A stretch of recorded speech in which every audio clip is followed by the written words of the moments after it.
Hello, everyone. Welcome to the topic of means versus ends.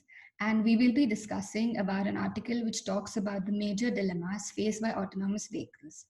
As we all know, in today's world, artificial intelligence has slowly been reaching human levels in performing simple tasks such as understanding a simple language or evaluating specific situations.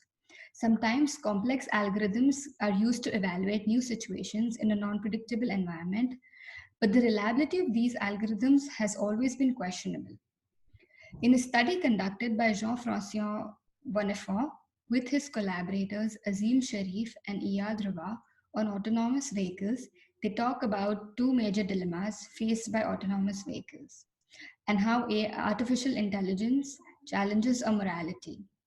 Obviously, the widespread adoption of this driverless technology would have its advantages: less traffic, less pollution, and fewer car accidents. However, if these autonomous vehicles are suddenly faced by some mechanical issues, they have two options. They either have the option to save the pedestrians by sacrificing themselves, or by saving themselves and sacrificing the pedestrians on the street. This scenario is inspired by the trolley problem invented by philosophers to think about ethics. So the question here arises is what should the car do and who should decide? Forming an algorithm to come up for a solution would require trade-offs, and we know trade-offs often require ethics. Therefore, a survey was conducted to find out societal preferences, as regulations and the law are the reflection of societal interest. The survey presented people with different scenarios and gave them two options proposed by famous philosophers. The first option, based on Jeremy Bentham and John Stuart Mill's utilitarian approach, which takes the action of minimizing total harm. Their philosophy believed on achieving greatest happiness, which believed that we should try to increase overall happiness in the world. In this case, when the car is faced with mechanical issues, you swerve the car and sacrifice yourself or the driver by saving many other pedestrians. The second option was proposed by Immanuel Kant to follow duty-bound principles, which states the supreme principle of morality, that the rightness or the wrongness of an act depends upon the universal laws of action. In this sense, you should not take any explicit actions to harm humans, but let the car take its natural course, even if it's going to harm the people, in this case, the pedestrians.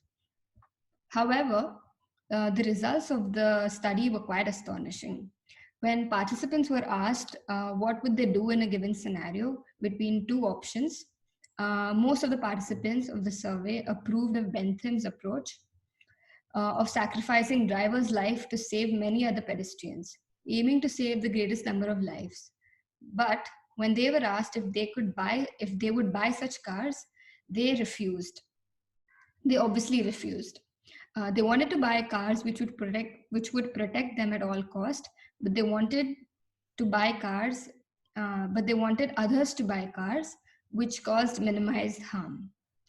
It also turned out that they didn't want any regulations that required self-sacrificing algorithms.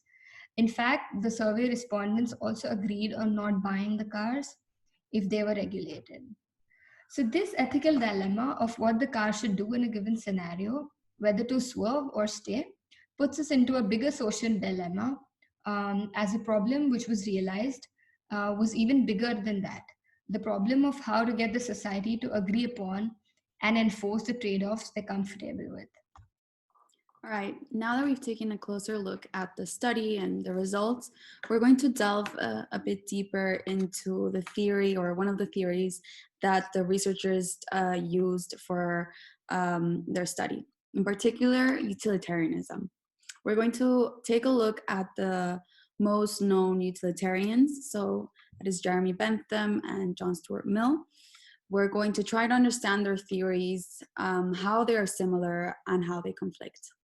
Before we take a look deeper into utilitarianism, I want to briefly explain hedonism.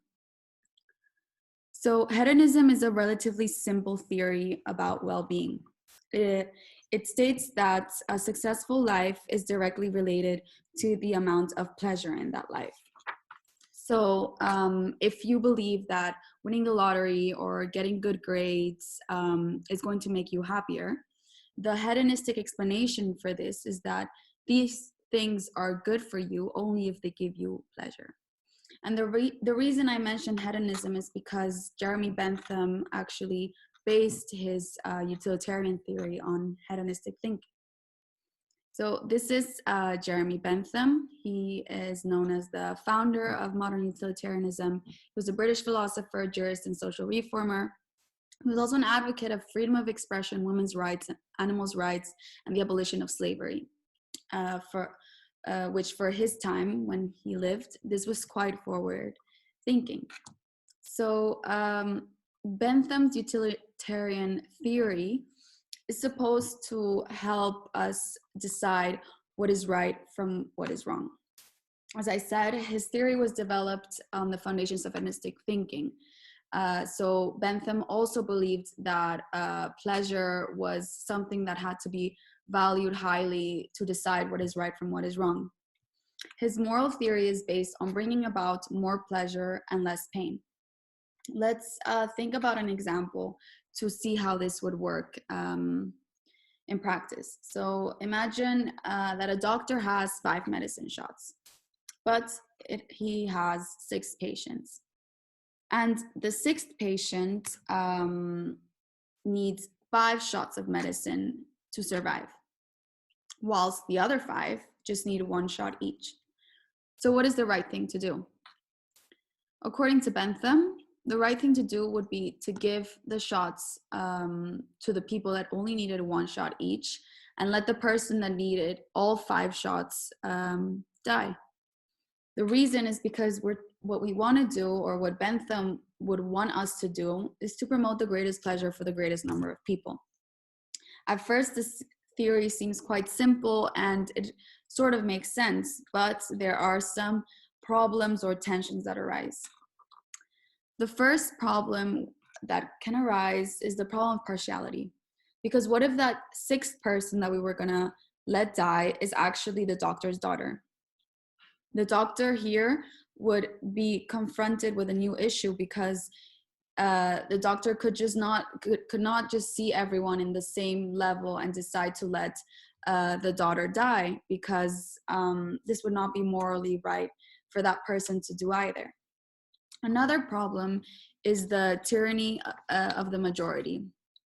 So what Bentham wanted to do is to maximize pleasure, but to maximize pleasure and happiness for the greatest number of people. But in practice, there can be problems that arise, because let's say that total pleasure would be maximized if the resources of a small country are forcibly taken from them to give happiness to a bigger country. In net value, since the country having more pleasure is bigger, there is more total pleasure for everyone, which according to Bentham's utilitarian theory is the right thing to do. But if you think about this in practice, it doesn't seem very logical to take all the resources from a small country and give them to someone else. And with these 2 problems in mind, I would like to introduce John Stuart Mill. He was a student of Bentham's. He was also a British philosopher, political economist, and civil servant. And what he wanted to do with his take on the utilitarian theory is to fine-tune some of the tensions that he saw of Bentham's theory. In particular, he wanted to introduce a quality characteristic, and also something that differentiated Bentham from Mill was that one of them was act utilitarian and the other was rule. We're going to look into these 2 characteristics deeper. So first, the quantity versus quality. So this was one of the most substantial thoughts that Mill wanted to refine from Bentham. And basically what he wanted to do was just differentiate between different types of pleasure, because he didn't think that even if you had a lot of quantity of happiness, the things that brought you that happiness were not all at the same level. So that's why he wanted to have this quality characteristic that would let you decide what things are more valued into the calculation of pleasure than others. Another characteristic is that of act versus rule utilitarianism. So act utilitarianism, such as what Bentham believed, is that whenever we are deciding what to do, we should perform the action that will create the greatest net utility. As we have been mentioning through this time, it's always about maximizing total utility or happiness. Whilst rule utilitarians, such as John Stuart Mill, believe that we have to think about the consequences before acting. So to try to understand this a bit better, let's think of another example. Again, there is a doctor that has 5 patients that need new organs, as else they will die. And he has these patients in the hospital, and while deciding what to do, he has another one of his patients just coming in for a routine check. This person is a healthy patient that was just coming for this routine check. So what should the doctor do? Well, according to Bentham's theory, the doctor should kill the healthy patient and give the organs to the other patients, because we would be maximizing total utility. The doctor could save these 5 lives by killing that one person. But of course, but for Mill, this didn't seem right. He didn't want to promote a theory that would allow you to kill anyone to save a greater number of people. So this is why Mill wanted to put or like highlight that there are rules, and that this utilitarian theory cannot go above certain rules. For instance, you can't just go around killing people to save a greater number of people. So these are, in brief, some of the similarities and differences between the 2 major utilitarians. And what is interesting is that although these theories are quite old, they are still very much current and can be applied to social dilemmas that we have nowadays. Anjali is going to walk you through how these theories are still implemented and still thought about when deciding what is right to what is wrong. So now that we have a better idea of the theory and branches of utilitarianism, we can return to the study and show how it all links, if at all. So in the paper, the researchers essentially say that overall the participants demonstrated an approval of utilitarian thinking. However, the more we dissect the findings of the various surveys, we can see how certain things were definitely pro-util, but the study also highlights the various problems that have been proposed by thinkers who are against util over the years, and how they play into human behavior.